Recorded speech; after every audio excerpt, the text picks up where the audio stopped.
Pemirsa, sebagai Hakim Agung pertama di Mahkamah Agung yang terjerat kasus dugaan suap, Sudradjat Dimyati yang sudah berstatus tersangka menyatakan siap menjalani proses hukum yang ada.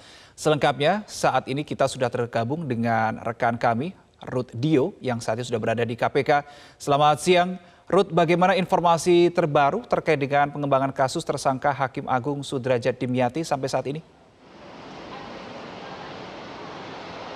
Ya, selamat siang Reno dan juga pemirsa. Memang betul bahwa Sudradjat Dimyati adalah Hakim Agung pertama di Mahkamah Agung yang terjerat kasus dugaan suap pada perkara yang kepengurusannya itu berada di Mahkamah Agung yang kemarin juga sempat sudah dilakukan tangkap tangan di Jakarta dan juga Semarang. Saat ini karena sikap kooperatifnya dan siap untuk menjalani berbagai proses hukum yang harus dijalani oleh Sudradjat, pihak daripada tersangka Hakim Agung ini sudah ditahan oleh KPK di rutan KPK Kafling 1 dan dirinya ditahan selama 20 hari ke depan untuk menjalani serangkaian pemeriksaan oleh penyidik KPK.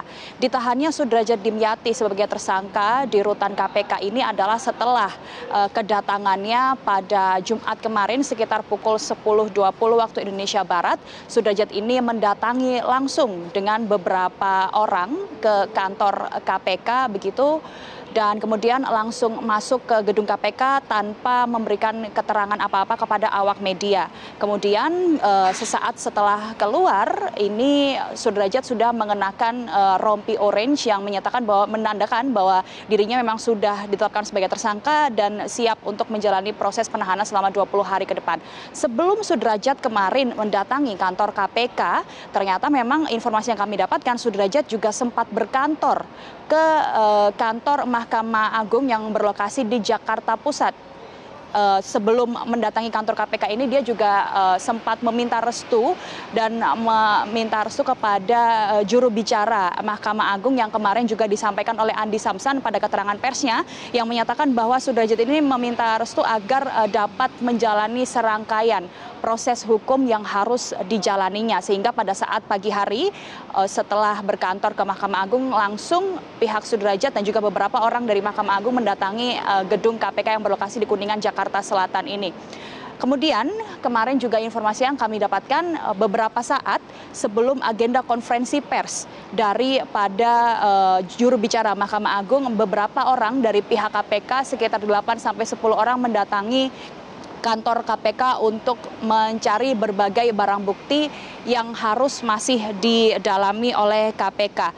Pihak Mahkamah Agung pun juga memberikan pernyataan pasca ditetapkannya Sudradjat Dimyati sebagai tersangka, yaitu Sudradjat ini diberhentikan sementara. Hal itu disampaikan oleh Ketua Kamar Pengawasan Mahkamah Agung Zahrul Rabain yang menyatakan bahwa pemberhentian sementara Sudradjat ini adalah sebagai upaya agar Sudradjat dapat menyelesaikan segala proses perkara hukum yang dijalaninya. Seperti diketahui bahwa Sudradjat ini adalah salah satu dari beberapa 10 tersangka yang sudah ditetapkan oleh KPK dan harus menjalani berbagai proses hukum yang masih berlaku. Reno. Ruth, apakah ada informasi KPK ini masih melakukan penggeledahan untuk mencari barang bukti lainnya atau tidak?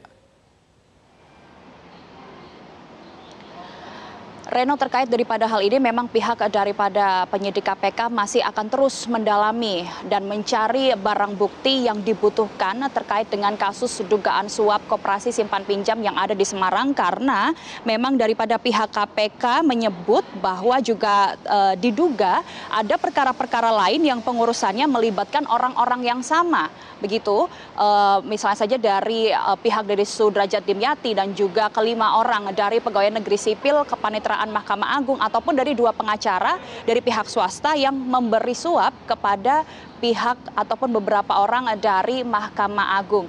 Yang sudah disita oleh pihak kepolisian adalah selain uang 50 juta yang diserahkan langsung oleh pegawai negeri sipil Mahkamah Agung kepada penyidik KPK, juga pihak daripada penyidik KPK juga menyita uang tunai sebesar setara dengan 2,1 miliar rupiah dari mata uang asing Singapura dolar. Demikian Reno yang bisa kami laporkan dari Komisi Pemberantasan Korupsi. Kembali ke Anda. Terima kasih Ruth Dio untuk informasi Anda langsung dari Gedung KPK Jakarta.